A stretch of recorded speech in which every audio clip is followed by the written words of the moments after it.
बहुत पुराने वक्त की बात है, जहां एक गरीब किसान रहता था जिसका नाम साबिर था। साबिर एक सादा से झोंपड़े में जिंदगी गुजारता था। उसके पास पूरे गांव की सबसे छोटी खेती थी, पत्थरों से भरी हुई ऐसी जमीन जो उसकी मेहनत और पसीने के बावजूद शायद ही इतनी पैदावार देती कि वो अपना पेट भर सके। साबिर तन्हा रहता था। उसकी बीवी बहुत पहले मर चुकी थी और कोई औलाद भी न थी। उसकी वाहद रिफाकत वो परिंदे थे जिनके साथ वो अपना खशक टुकड़ा रोटी भी बांट लेता था। उसका दिल शुक्रगुजार और मुतमईन था। शिकायत करना उसने कभी सीखा ही नहीं था। गांव के ऊपर बुलंद तरीन पहाड़ी की चोटी पर सियाह अकीक का किला खड़ा था, एक नहुस्त ज़दा किला जिसके पास जाने की हिम्मत किसी में न थी। वहां एक पुरासरार और ताकतूर जादूगर रहता था जिसका नाम बरकाश था। कहा जाता था कि वो सैकड़ों साल पुराना है, सफ्फाक और लालची, और जमीन का हर खजाना उसकी जेर-ए-ज़मीन हाल में जमा है। लोगों का मानना था कि जो भी इंसान या परिंदा उसकी फसील के करीब जाता, बरकाश उसे पत्थर का मुजस्समा बना देता। इसीलिए गांव वाले उस पहाड़ की तरफ देखने से भी गुरेज करते थे और उसे बुराई और तारीकी का सरचश्मा समझते थे।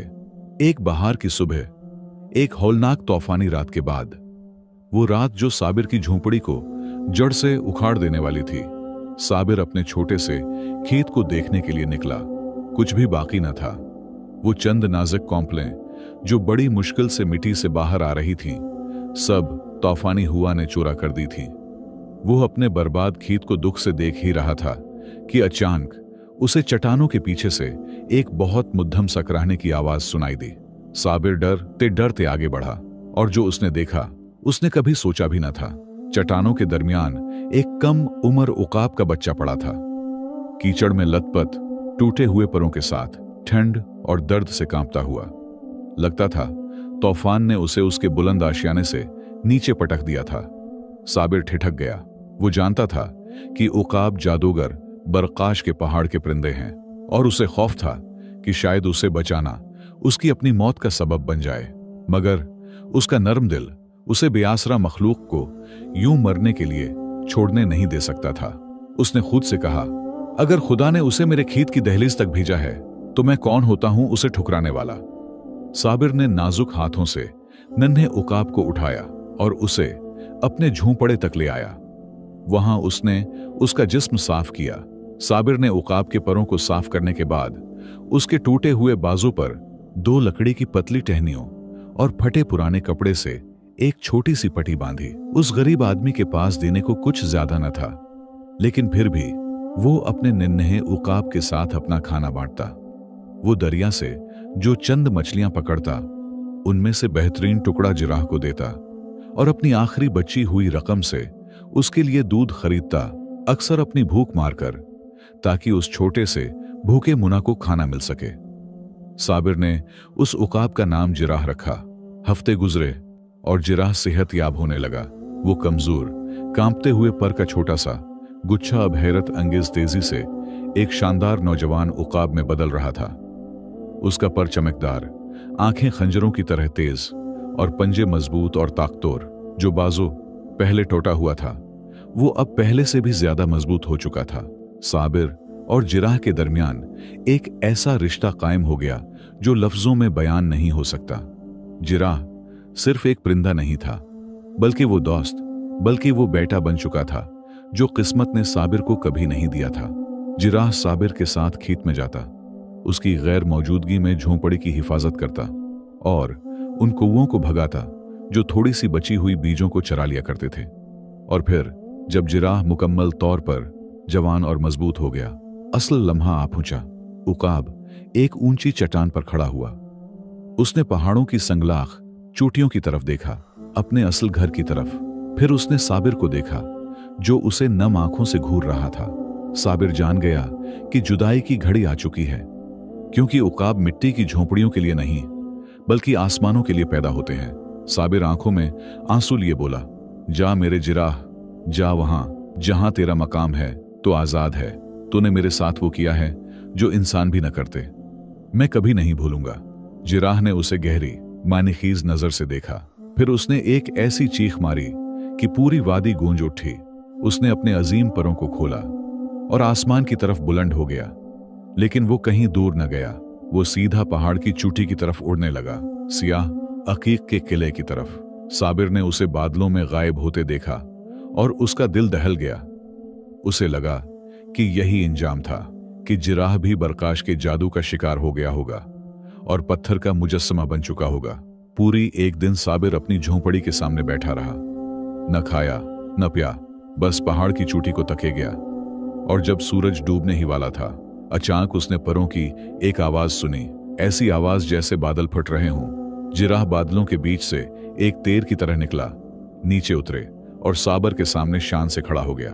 साबिर खुशी से खुल उठा, लेकिन फौरन ही उसने कुछ अजीब देखा। एकाब की चोंच में कोई चीज चमक रही थी। वो करीब गया और जिराह ने वो चीज उसके कदमों में छोड़ दी। वो एक खालिस सोने का बड़ा चमकता हुआ सिक्का था। इस पर एक अजीब मुहर बनी थी, एक खोपड़ी, और उसके अंदर एक जादूगर की आंख। साबिर साकित हो गया। वो फौरन समझ गया कि यह सिक्का कहां से आया है। यह सिक्का, साबिर कांपती हुई आवाज में बोला, यह तो साहिर बरकाश के खजाने का है। उकाब ने अपनी जान खतरे में डालकर शर के ठिकाने में घुसकर यह कीमती चीज लाई थी, उस इंसान के लिए जिसने उसे बचपन में खाना खिलाया, पाला और मोहब्बत दी। साबिर नहीं जानता था कि यह सोने का एक टुकड़ा तो बस आगाज है, एक ऐसे सैलाब का आगाज और एक ऐसे टकराव का पेश खैमा जिससे उस पहाड़ के कदीम तरीन शर को जागना था। साबिर ने सिक्का उठाया। वो ठंडा था, भारी, और उसकी इंगलियों में जैसे बर्फ सी उतर गई। इस पर खुदा हुआ साहिर का मुहर उसे कांपने पर मजबूर कर रहा था। साबिर ने जिराह की तरफ परेशानी से देखा। तुमने क्या किया मेरे बच्चे? क्या तुम जानते हो कि कहां गए थे? ये सोना मनहूस है, ये बरकाश की लांत ज़दा किला से आया है। साबिर ने पूरी कोशिश की कि जिराह को दोबारा वहां जाने से रोके, मगर जिराह जैसे किसी मुकद्दस मिशन पर था। अगली सुबह फज्र के वक्त उकाब फिर आसमान में तीर की तरह उड़ा किला की तरफ और शाम को लौटा, इस बार 2 सोने के सिक्के लेकर। तीसरे दिन 3 सिक्के। यह सिलसिला पूरे हफ्ते चलता रहा।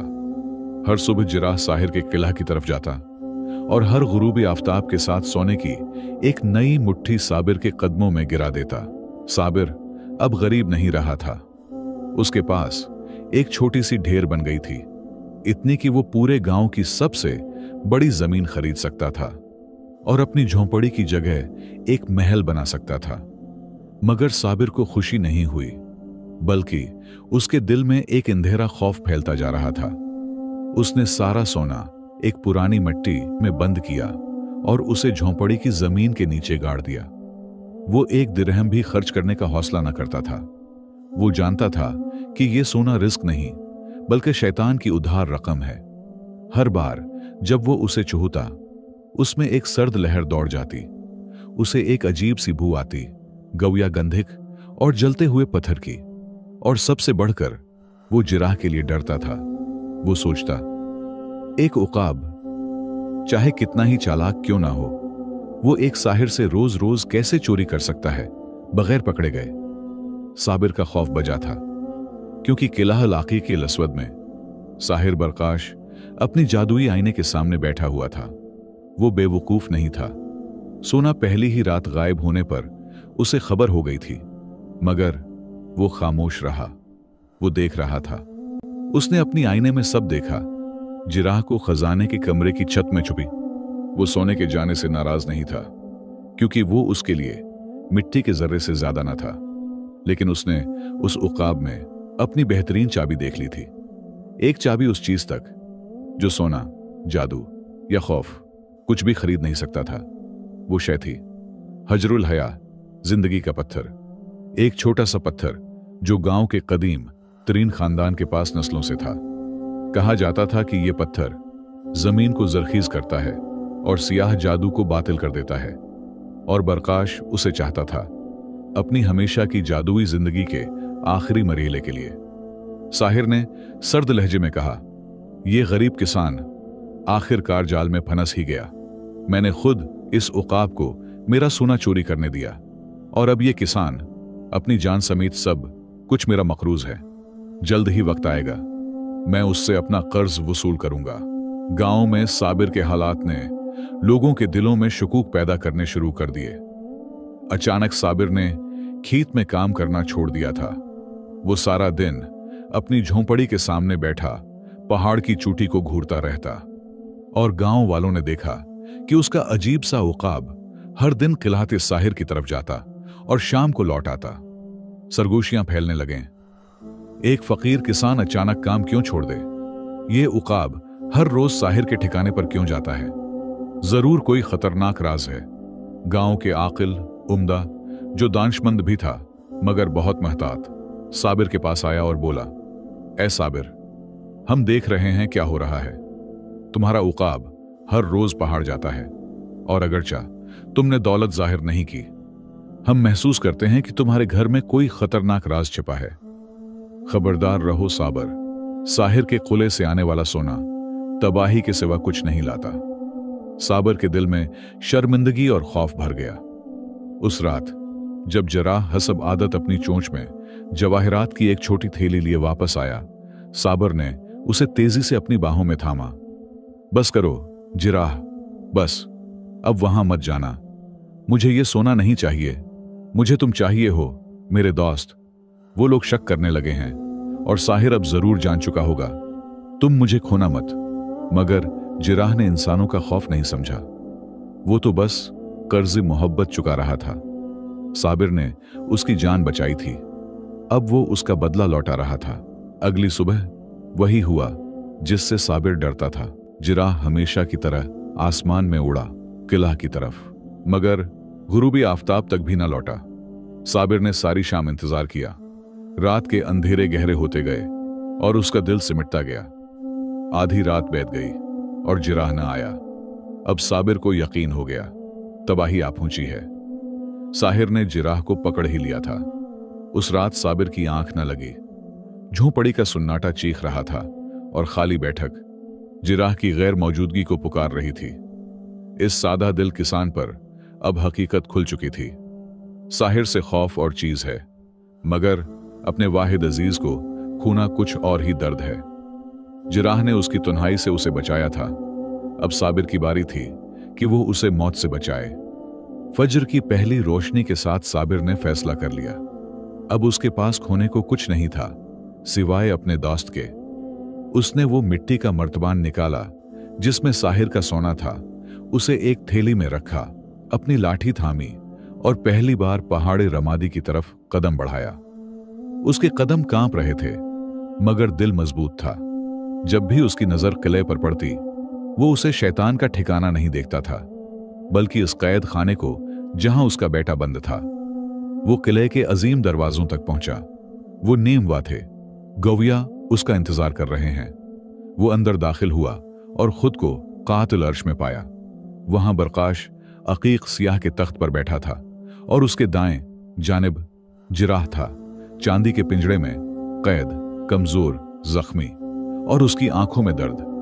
बरकाश ने एक सर्द जहरीली हंसी हंसी और बोला, आखिरकार चोहा बल्ली से मिलने आ ही गया। मैं तुम्हारा काफी उर्से से इंतजार कर रहा था साबिर। साबिर ने सोने की थैली जमीन पर रखी और कपकपाती आवाज में कहा, मैं तुम्हारा सोना वापस करने आया हूं। बस मेरे उकाब को छोड़ दो। हम चोरी नहीं करना चाहते थे। वो तो एक जानवर है, मिल्कियत नहीं समझता। वो तो सिर्फ मेरा एहसान चुका रहा था। साहिर ने तंजिया हंसी हंसी, क्या तुम समझते हो कि मुझे उस मामूली सोने की परवाह है? मैंने खुद उसे चोरी करने दिया ताकि तुम्हारे उकाब की जान के बदले मुझे एक छोटी सी खिदमत चाहिए। तुम्हारे गांव के उम्दा के पास एक पत्थर है, हजरुल हया। मुझे वो पत्थर ला दो और मैं तुम्हें तुम्हारा उकाब भी दे दूंगा, और ये सोना 100 गुना ज्यादा। साबिर का चेहरा जर्द पड़ गया। वो उस पत्थर को जानता था। यही पत्थर था जो गांव की हिफाजत करता था, जमीन को बरकत देता, बीमारियों को दूर करता और सियाह जादू को बेअसर कर देता था। उसे देना यानी गांव को तबाही के हवाले कर देना। साबिर बेबसी के गहरे गड्ढे में जा गिरा। उसने जिराह की तरफ देखा जो कमजोर, जख्मी और अफसरदा आंखों से उसे देख रहा था। साबिर वो गांव लौटा तो उसकी रूह जैसे चाक हो चुकी थी। वो सीधा उम्दा के घर गया और सारा हाल सच सच बता दिया। उकाब की कहानी, सोने की लांत और साहिर की मांग।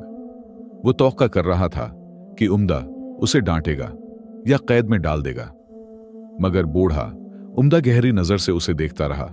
फिर नर्म आवाज में बोला, साबिर, तुमने गलती की है बेशक, लेकिन तुम्हारा दिल इस सोने से आलूदा नहीं हुआ। यही असल बात है। साहिर उस पत्थर की चाहत इसीलिए रखता है कि वो जानता है हजरुल हया सिर्फ साफ हाथों में काम करता है और वो उसे अपनी सियाही से आलूदा करना चाहता है।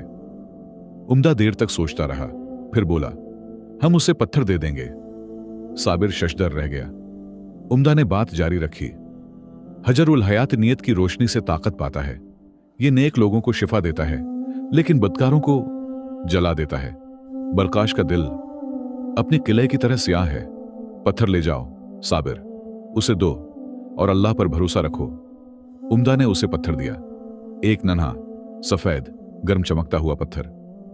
साबिर वापस किले पहुंचा। दिल धड़क रहा था जैसे सीना तोड़ देगा। उसने पत्थर आगे बढ़ाया। बरकाश ने लालची हंकार के साथ पत्थर उसके हाथ से छीन लिया और फतह की हंसी हंसा। आखिरकार अब लाजवाल जिंदगी मेरी है। उसने पत्थर को मजबूती से पकड़ा और जैसे ही उसका नापाक हाथ उस पाक पत्थर को छुआ, सब कुछ उलट गया। पत्थर को ताकत देने के बजाय पत्थर ने उसकी ताकत खींचना शुरू कर दी। बरकाश ने खौफनाक चीख मारी। उसका जिस्म फटने लगा, उसकी जिल्द में दरारें पड़ने लगे और चंद लम्हों में उसका पूरा वजूद सियाह पत्थर का मुजस्मा बनता चला गया, बिल्कुल उसी तरह जैसे सियाह अकीक जिससे उसने अपनी कला बनाई थी। पत्थर उसकी सारी बुराई को जला रहा था और जैसे ही साहिर की तौज्जा बटी, चांदी का पिंजरा जोर से फट गया और जराह तीर की तरह बाहर निकला। वो भागा नहीं, बल्कि सीधा साहिर की तरफ झपटा, जो आधा पत्थर बन चुका था, और फिर अपने नुकीले चूंच से उस जादुई आईने पर वार किया जिससे बरकाश दुनिया पर नजर रखता था। आईना एक धमाके के साथ हजारों टुकड़ों में बिखर गया। आईना टूटते ही और साहिर के मरने के साथ पूरी कलह लर्जने लगी और दीवारें गिरने लगे। साबिर ने गर्म ताबा पत्थर को मजबूती से पकड़ा। जरा उसके कांधे पर आ बैठा और दोनों दौड़ते हुए कला से बाहर निकल आए, इससे पहले कि उसकी दीवारें गिरकर साहिर के तमाम मलाउन खजाने हमेशा के लिए मिट्टी के नीचे दफन कर दें। साबिर और जराह अपने गांव वापस लौटे। वो सोना लेकर नहीं आए, बल्कि उससे ज्यादा कीमती चीजें लेकर आए, अपनी आजादी और अपनी बस्ती का अमन। साबिर ने पत्थर दोबारा उम्दा के हवाले किया और खुद वापस अपने छोटे से कोख में जा रहा था। उसके पास अब कुछ न था सिवाय अपनी पत्थरीली जमीन के और एक अजीम नस्र के, जो उसके खीत के ऊपर वफादार मुहाफिज की तरह चक्कर लगाता रहता था। यूं साबिर ने अपनी बाकी जिंदगी माली तौर पर गरीब होकर गुजारी, मगर दिल के एतबार से वो सबसे अमीर शख्स था, क्योंकि उसे जराह से यह सबक मिला था। असल खजाना वो नहीं जो तुम तारीकी के किलाओं से चरा लाओ, बल्कि वो है जिसे तुम मोहब्बत और रहमत से पालते हो, चाहे वो मिट्टी का एक छोटा सा कोख ही क्यों ना हो। यहां हमारी कहानी खत्म होती है। उम्मीद है कि यह हिकायत आपको पसंद आई होगी। अपनी कीमती राय और हमायत का इजहार चैनल को सब्सक्राइब करने और वीडियो को पसंद करने के जरिए करें। इंशाअल्लाह अगली हकायत में दोबारा आपकी खिदमत में हाजिर होंगे।